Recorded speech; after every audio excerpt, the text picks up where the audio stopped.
I'm back. I'm back in Arkansas. I'm not back in Arkansas. I just got here like fucking 2 or 3 months ago. And I love the area. But one of the things, if you know me, if you fucking have seen my profile or anything like that, I love to skydive. It's one of my fucking things. I just do it. But I don't post about it because I feel like it just, you picture me fucking jumping through the air like I'm a goddamn bird. I know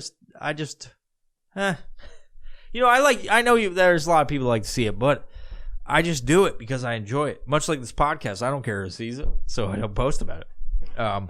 But one of the things I noticed is that while, and the previous story where I was seeing somebody, I don't really have, it occupied my time a little bit. I feel, nice person. Occupied my time for a little bit. I got a little bored in the times where, as you do, you get bored sometimes. So I was like, I gotta figure out something in this fucking space. Where I'm not working, I'm not focusing on podcasts. I'm like sitting there and I'm watching fucking TV, which by the way, I hate. The fact that I watched fucking Bo Burnham's new special, while I enjoyed it, I hate the fact that I'm getting on the fucking Netflix. If I'm watching TV, I'm watching fucking stand up or anything, literally anything that's like a video presentation, including if I was to watch this fucking thing, I would feel like, fuck, I'm bored, because I feel like I need to be busy all the time. And so I was like, fuck, man, I got my skydiving shit. I haven't gone there. And I got some stuff coming up where I need to jump for stuff that I do and marketing and whatnot. So, every 180 days, you have to get your skydiving rig repacked, like the reserve to go jump. So, there's usually 2 parachutes unless it's like a base jumping rig. When you skydive, you have a main canopy, which is in the bottom, and then a reserve, which is repacked every 180 days by a FAA rigger who's certified and all that shit. And so, if you go to a new drop zone, like I've been to the one here in Arkansas, you need to have that repacked, and they check it every time you go to a new DZ. If you've never been there, they check your stuff and make sure that you're good to go. So I needed this one repacked because I think I'm like 3 months over my. I think I was like 3 months over my reserve repack shit. So brought it up there with the plans of just getting it repacked so that I could do the stuff that I'm doing coming up. And but while I was there, they're like, hey, you want to jump this rig? Like, go ahead and jump that, which is one of the cool things about skydiving, that it's like such a, at times, like depending on who the people are, like this drop zone, super, super dope people that run this drop zone and work there. And, but you can get some assholes out there, like super elitist, fucking miserable motherfuckers, with, as you would imagine, with a sport that's so expensive as skydiving, because it is over time, it's expensive. So I went up there, got my shit handed my rig over there. They gave me a new rig, and I wasn't planning on jumping. I was just like up there going to fucking get my shit repacked. I was in like short shorts, fucking flip flops, fucking a t-shirt. And they're like, hey, jump this stuff. We need people that jump, like, because it's a super small drop zone. It's a super small drop zone. They've got a Cessna aircraft, and some of those drop zones that are like that, they're super tight, super awesome, and this one is one of them. And so I jumped, and it was just like riding a fucking bicycle. It's been a little bit. It's been a few months, just like driving a fucking bicycle. And you get nervous when you haven't jumped a little bit.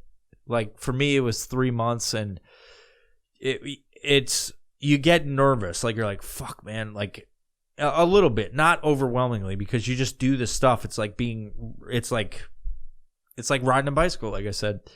So, get up there, jump, and the funny thing is, it's like you have a little bit of nerves going up there. It's been a few months, even though I have hundreds of jumps. Like, it's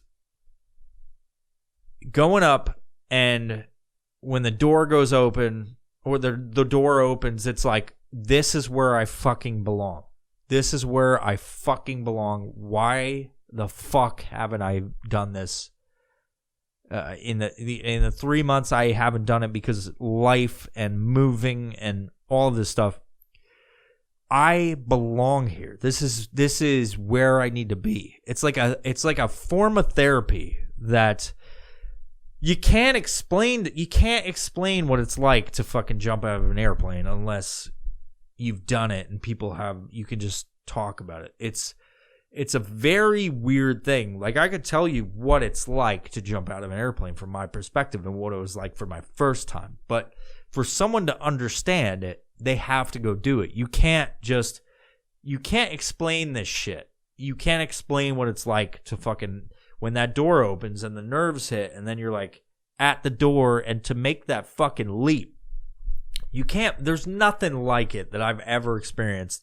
And the sheer enjoyment of those first 5 seconds, because when the free fall happens, once you get past what's called the hill, where you jump out and then you're coming down and leveling out and all that stuff, the first 5 seconds is like the most enjoyable part of the whole thing. And then the rest of it, there's a high enjoyment for the rest of it, but it's the first 5 seconds is like one of those things. To explain it is like how people explain DMT, taking DMT. It's like there's nothing I can say, and there's no language, there's no words that can actually explain the feeling of taking that leap from an aircraft.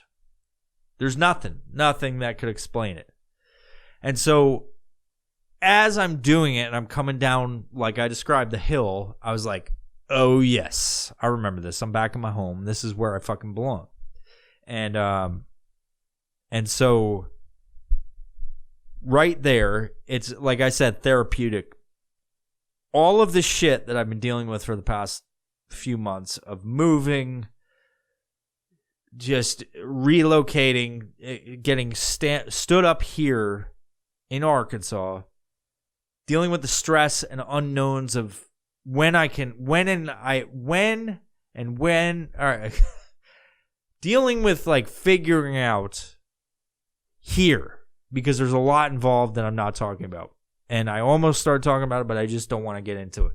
But there's a lot involved dealing with being here and living my life here with everything that I had in Washington. As you've been watching the podcast, you know I had people there I'd podcast with, friends I had there that I developed, that really developing my fucking network of people, my friends, my home, like all of that stuff, and just one day just going bloop up and relocating and having to fucking deal with that. It's life, baby. But skydiving is constant. It's a constant thing that brings me sheer enjoyment in life. And so to get back to it, and just fucking send it. Just fucking sending it is like, I needed it. I fucking needed it. And so what I'll say about it, let me get this in my mouth. If you have that thing in your life that you've been neglecting and you've been putting off because life gets in your way, and God knows life gets in the fucking way. It gets messy. Life gets in the fucking way. But if there's something out there that you enjoy, you cannot let life get in its way. Do that fucking thing, whatever it is. You love somebody. You love doing something. You love one of your hobbies. Do it. As Shia Laboooff said, just fucking do it in front of the green screen. You gotta fucking do it. You gotta make time. You gotta prioritize your life, because this is all we fucking get. This is all we fucking get. This moment in time is all we get. And if you're just slaving away to make fucking money and not enjoying your life and being around the people you love, what the fuck is the point? There is none. If you have something you fucking love to do, if you love someone, if there's something out there that's your fucking jam, fucking do it. Don't regret this period of time that we have. Fucking do it. Life's too fucking short, my friends, to fucking fuck around with it. It's too fucking short. You know, I missed this love affair that I had with skydiving, and now I'm back at it, and I'm going all the fucking time if I can, because I fucking love it, you know. It's what fucking makes me happy. It's what makes me happy. You need to find out what makes you happy and fucking do that. If you've been neglecting it, fucking prioritize your shit. Okay? Money's great. Money's fucking great. I focus on money sometimes. You know, every morning I wake up, I look at the stock market, I look at my fucking portfolio, and I focus on that for a very short period of time, probably about an hour. Make sure all my money and my fucking ducks are in a line. Because if you have your money right, then you have the freedom to not focus on money. So get your shit in order and take some time for you to do what you fucking love to do. It's very important. You only get one life. You know, YOLO. YOLO. But I'm back at it. I fucking love it. I'm excited, and the reason I'm talking about it is because I wanted to share this part of myself with you guys that maybe you fucking don't ever hear about. People loving skydiving, jumping up planes. I kill myself fucking weekly. I mean, I fucking commit suicide weekly, and then I save myself weekly.